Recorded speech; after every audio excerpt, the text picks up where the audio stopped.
시청자 여러분 안녕하십니까? 한 주간 지역을 달궜던 가장 핫한 뉴스를 정리하는 인천 뉴스콕 시간입니다. 남인천 방송과 CJ 헬로 북인천 방송이 함께 지역의 핫 이슈를 알려드립니다. 인천 뉴스콕 지금 시작합니다.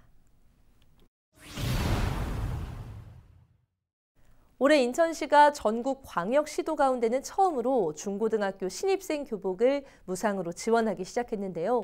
첫 술에 배부르기는 어려웠을까요? 좋은 취지에도 시행 첫 해 미흡한 대처로 곳곳에서 아쉬움이 남았습니다. 먼저 이정아 기자가 취재한 내용 보고 이야기 나눠보도록 하겠습니다. 올해 신입생 170명에게 무상교복을 지급한 인천의 한 중학교입니다. 교복 품질에 대한 학생들의 불만이 쏟아져 나왔습니다. 인간이 몇몇 학생들이 이제 보풀 얘기를 하더라고요. 근데 이제 바지 부분은 이제 조금 이게 닿으니까 조금 까칠까칠하다라는 어떤 그런. 실제로 인천시 교육청이 250여 개 학교를 대상으로 교복 품질을 조사한 결과 재고 상품을 받았거나 지급 시기가 늦어지기도 하고 상품의 질이 떨어진다는 의견이 줄을 잇습니다. 또 미흡한 수선 등 AS에 대한 불만도 잇따랐습니다. 학교 현장에서는 무상교복 도입에 따른 운영상의 문제점도 제기합니다. 업체에 대해서 어떤 소극적인 태도 이런 것에 대한 불만이 이었을 것이다라고 지금 시행 첫 해이다 보니까 행정 처리 업무에 입히는 것도 좋고 다 좋은데 앞으로 좀 더 숙련되어야 되죠. 올해 교복을 납품한 인천의 한 업체를 찾아가 봤습니다. 대량으로 교복 현물을 지급하는 방식이 결정되면서 일부 업체가 기한을 지키지 못하거나 재고 납품을 하는 일이 연이어 발생했다고 토로합니다. 개별 판매 방식에서 그 학교를 전체를 납품하는 그런 방식으로 바뀌었을 때는 그 옷이 많이 남아 있을 거라고 저희가 예측을 하고 저희는 이제 교육청에 찾아가서 제도적인 보완을 요구를 했었어요. 근데 교육청에서는 그걸 무시를 하고 그냥 현물로 그냥 진행을 했습니다.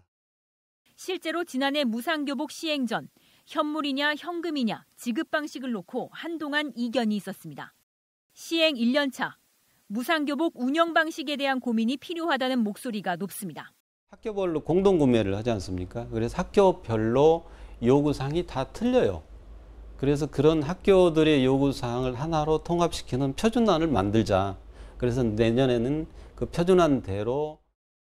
또 현재 무상교복 지급 방식의 부작용을 해소할 수 있는 개선책으로 인천 이음카드의 교복복지 포인트를 지급하는 방안이 논의되고 있습니다. 헬로티비 뉴스 이정아입니다. 네, 보니까 인천시 교육청이 인천 지역 250여 개 학교를 대상으로 관련해서 이제 전수조사를 했는데 이 내용이 좀 논란이 된 거네요. 어떤 이야기들이 나온 건가요? 네, 앞서 보신 것처럼 다양한 문제들이 발견됐습니다. 학생들이 몇 년이 지난 재고 상품을 받았거나 또 입학하고 계약을 해서도 지급 시기가 늦어지는 바람에 학기 초에 교복을 입지 못하는 사례들도 있었다고 하고요. 네. 또 원단처럼 이 상품의 질이 현저하게 떨어진다는 의견, 또 미흡한 그 수선 등 AS에 대한 불만도 상당히 많았습니다. 네. 근데 심각한 건 앞서도 말했듯이 계약을 하고서도 한동안 교복을 받지 못했다는 의견들 그리고 추가 구매를 하려고 하는데 이 교복값이 또 터무니없이 비쌌다. 네. 이런 의견들도 제기가 됐습니다. 특히 금액에 대한 부분은 시정이 필요하다는 의견들이 다수 좀 있었는데 현재 시교육청이 정한 1인당 무상교복 지원금이 26만 6천 원이에요. 네. 근데 교복 가격이 이 가격을 넘는 학교가 이 전체의 30% 이상이 있었습니다. 그래서 네.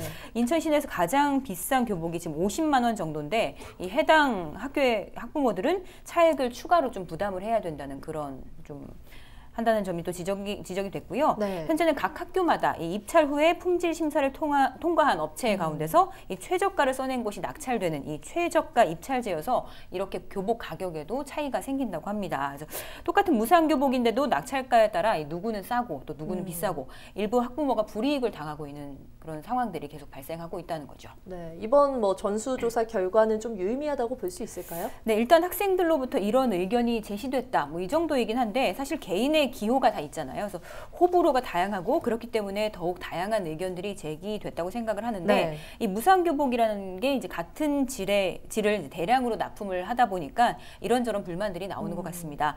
확실히 이 미흡한 부분에서는 공통되는 불만들이 계속 쏟아져 나오고 있기 때문에 이런 부분들을 앞으로 고쳐 나가는 데 있어서 참고로 할 수 있을 만한 자료가 될 것 같고요. 학교에서도 앞으로 운영 매뉴얼이 필요하다고도 지적을 했습니다. 앞서 리포트에서도 나왔지만 이제 업체들의 입장도 있을 것 같아요. 네. 나름 어떤 해명도 있을 것 같은데 어떤가요? 올해 교복을 납품한 인천의 한 업체를 찾아가 봤습니다. 대량으로 교복 현물을 지급하는 방식이 결정이 되면서 일부 업체가 기한을 지키지 못하거나 또 재고품을 이제 납품하는 일이 발생했다고 이제 토로했는데 교복 업체도 예상돼 있던 문제라고 보고 있었습니다. 몇 년이 지난 재고품을 납품한 건 좀 업체의 잘못이라고 시인을 하기도 했고요. 다만 지급 방식이 현물이 되면서 학교 전체를 다 납품을 해야 되는 상황이 된 건데 지금까지 납품 방식은 개별 판매 방식이었잖아요. 교복업체가. 근데 재고 상품이 너무 많이 남았다는 거죠. 그동안 것도. 네. 그래서 이거를 어떻게 처리할 거냐. 이거를 가지고 이제 교육청에 방문해서 그걸 좀 해결해 달라라고 요청을 했었는데 그게 이제 뭐 들어지지 않았다는 거죠. 그래서 그나마 대형 교복업체의 경우에는 이 본사에서 감가상각비를 좀 보전을 해준다고 하지만 네. 영세업체 같은 경우 그런 게 없으니까 더 좀 어려운 상황이고, 근데 딱히 이제 대안이 없이 일단 무상교복이 시행이 되면서 현물 지급 정책으로 시작된 게 이런 사태를 불러온 게 아닌가 하는 이야기를 하더라고요. 예. 미흡했던 부분이 좀 아쉽기는 하지만 내년부터는 하나씩 보완을 해가면서 예. 이 무상교복을 정착하도록 하는 게 더 중요할 것 같은데요. 개선책은 어떤 게 있나요? 네. 실제로 지난해 무상교복 시행 전 현물이냐 또 현금이냐 이 지급 방식을 놓고 한동안 이견이 있었습니다. 네. 현금으로 지급하는 방안을 생각을 안 하진 않은 건데 이게 이럴 경우에는 이게 현금을 받아서 다른 곳에 또 써버리면은 안 되잖아요. 그래서 현물 지급이 이제 결정이 된 건데 시행 1년 차가 된 지금 운영 방식에 대한 고민이 필요하다는 목소리는 좀 높습니다. 네. 다양한 개선책들이 좀 검토가 되고 있는데 대량 납품을 해야 하는 현물이 아니면 그다음 뭐냐? 지금 가장 유력하게 꼽히는 건 교복 바우처, 포인트를 바우처. 지급을 하는 방안입니다. 인천의 경우에는 인천 이음카드가 있잖아요. 그래서 여기에 교복 복지 포인트를 넣어서 지급하는 방안이 현재 이제 불만이나 이런 좀 부작용을 줄이는 방안이 될 수 있지 않을까 논의되고 있습니다. 네, 이제 좀 내년에는 그럼 이런 부분들을 좀 더 보완해서 좀 학생들이 만족한다 이런 답변이 나오길 기대해 보겠습니다. 네.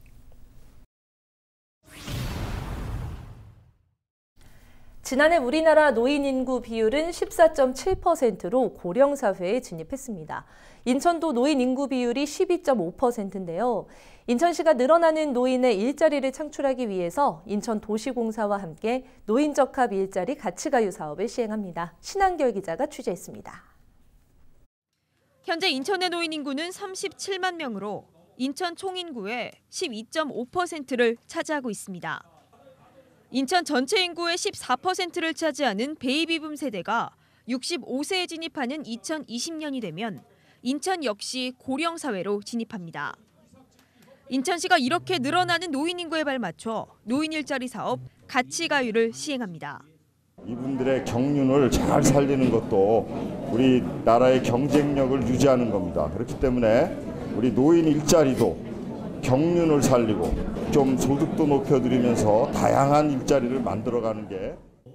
인천형 노인적합 일자리 가치가유는 일자리가 필요한 60세 이상의 고령자들이 생활이 어려운 임대주택 입주자에게 필요한 서비스를 제공하는 노인 일자리 사업입니다.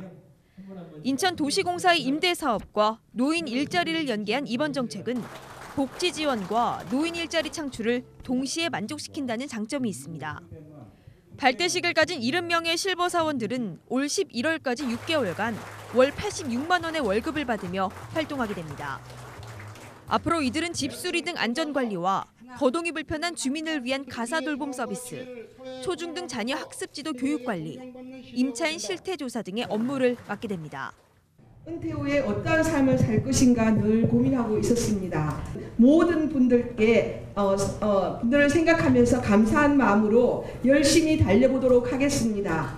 여기 계신 모든 실버 사원 동료분들과 함께 단합하고 힘내서 즐겁게 올 한 해 사업을 이루어 나갔으면 좋겠습니다.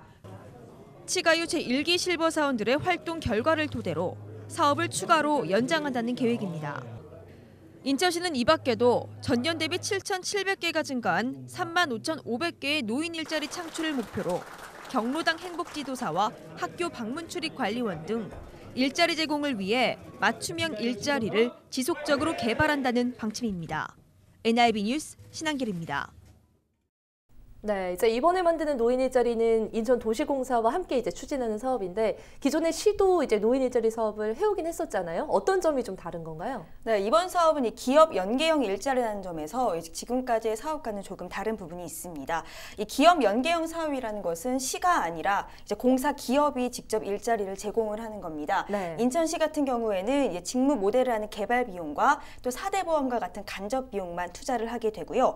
직접적인 급여를 지원하고 사원을 선발하는 것은 기업인 인천도시공사가 직접 진행을 합니다.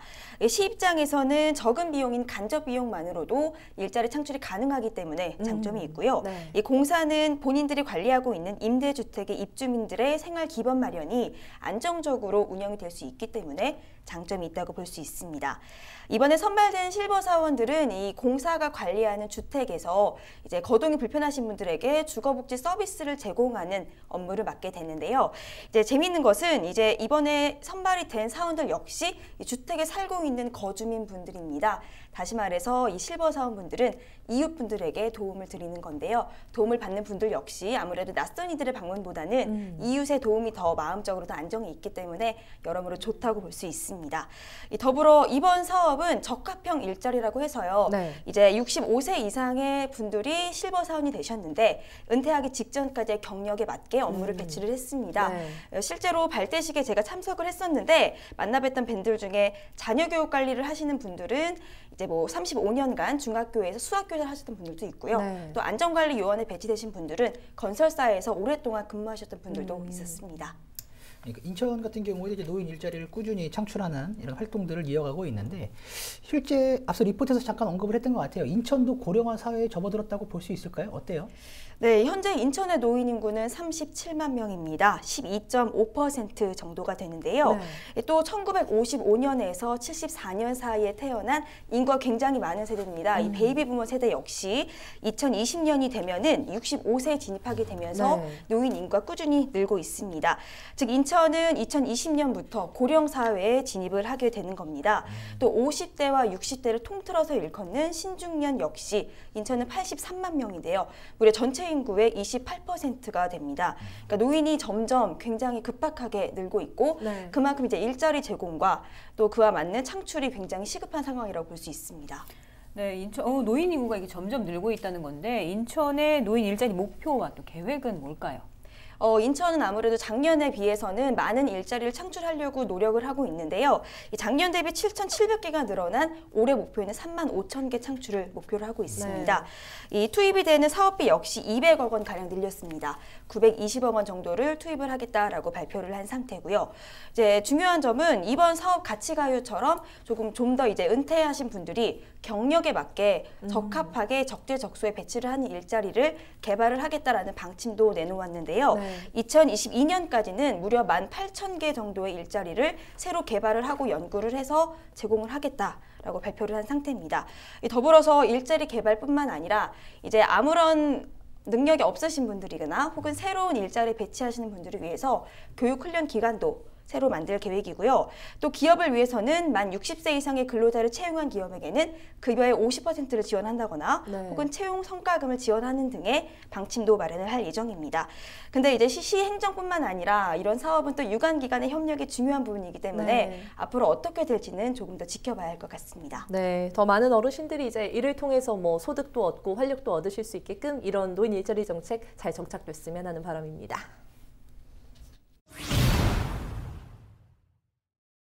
부평구는 심각한 주차난을 겪고 있습니다. 주차장 확보는 부평구의 핵심 과제 중에 하나인데요. 부평구가 학교 주차장을 시민들에게 개방해서 주차난을 해소하는 방안을 추진하고 있습니다. 하지만 학부모들의 반대가 쉽지 않은 상황을 만들고 있는데요. 이재필 기자가 취재했습니다. 먼저 리포트 보고 오시죠. 차량들이 도로에서 엉킵니다. 불법 주차된 차량들 때문입니다. 부평 지역 원도심에서는 쉽게 볼 수 있는 장면입니다. 이거 보세요. 이거 차가 길 밖으로 나왔잖아. 차 댈 데가 없어서 그랬던 거야. 이 차도. 들어갈 수가 없어. 어떤 사람 이사 간다대요, 다른 데로. 차가 2대인데 댈 수가 없대. 김포로 이사 간대서 해주고. 나중에 이제 소방차나 너무 이거 어떻게 할 건지 몰라. 저녁이면 뭐 사람이 피해 다녀야 돼. 차가 너무 많아 여기. 5월 1일부터 16일까지 안전신문고에 접수된 인천 지역 불법 주정차 신고 건수를 살펴보면 부평 지역이 1,081건으로 인천 10개 군구 중 1위입니다. 부평구 의회는 주차 문제 해결을 위해 학교 시설을 주민들에게 개방해야 한다고 꾸준히 주장해왔습니다. 부평구도 이에 동의하고 학교들과 접촉해왔지만 아직까지 구체적인 성과를 내지는 못했습니다. 지금은 그냥 가지고 계신 주차장 좀 우리가 사용할 수 있게 좀 해주십시오 라는 협조 요청을 하고 있는 것에 지나지 않거든요. 근데 공짜로 쓰자고 하면 누가 빌려주겠어요. 그러니까 주차장 사용료도 지불하고 주차장을 관리하는 관리인의 인건비도 지불하고 이런 적극적인 우리의 노력이 이 문제를 해결하는 키포인트라고 저는 생각을 합니다. 인천시 교육청도 TF를 구성하고 학교 시설 개방에 대해 지자체 그리고 일선 학교들과 논의 중입니다. 인천시 교육청 관계자는 학교 측과 학부모들은 아이들의 안전 문제를 가장 우려하고 있다며 안전관리 대책과 함께 예산 지원 계획이 우선 확립돼야 한다고 강조했습니다. 헬로티비 뉴스 이재필입니다. 네, 리포트로 확인해 봤는데요. 이 학부모들이 학교 시설 개방을 반대하는 가장 큰 이유는 아무래도 아이들 안전 때문이겠죠? 네, 맞습니다. 부평구와 이제 인천시 교육청은 저녁 시간에 아이들이 이제 모두 학교한 이후에 네. 이 시설들을 학교 운동장들 시설을 주차장 등으로 활용할 수 있도록 개방해야 한다는 이런 요구를 하고 있는 상황인데요. 네. 저녁 시간이라고 하더라도 이제 민간인들이 이제 학교를 출입하게 되는 거지 않습니까? 네. 만에 하나 있을 이제 사고를 학부모들은 가장 크게 걱정을 하고 있는 상황인 거죠. 현재 학교에는 이제 신원이 확인되지 않은 사람들이 들어갔을 경우에 이제 제재를 받게 되잖아요. 근데 이제 이 부분이 약해질 것을 학부모들은 굉장히 강하게 우려하고 있는 그런 상황입니다. 네.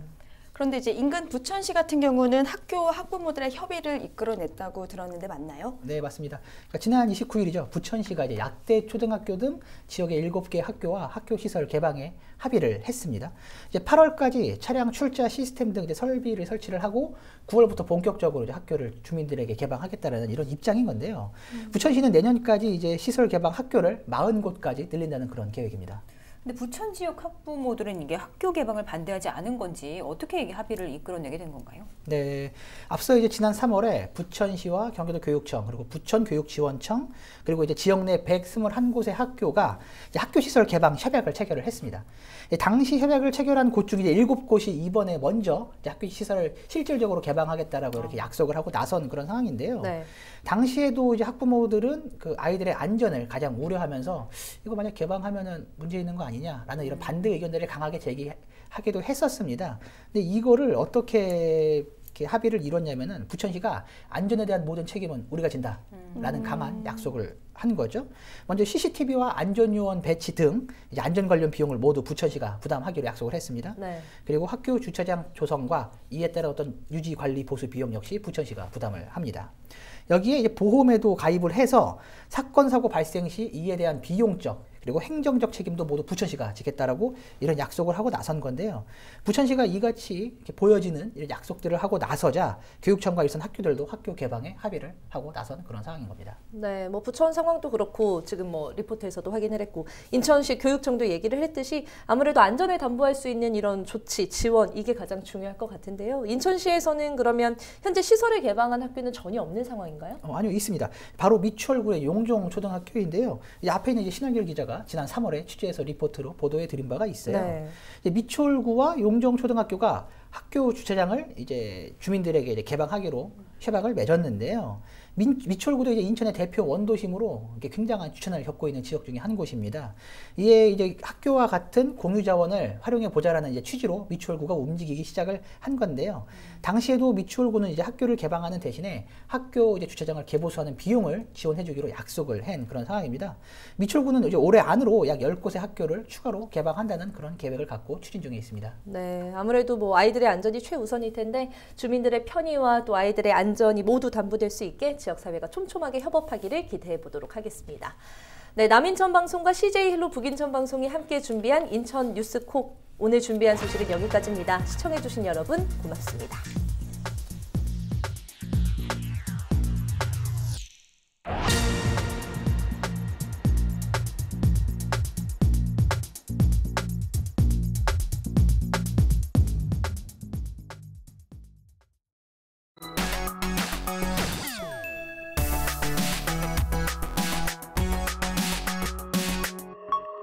CJ 헬로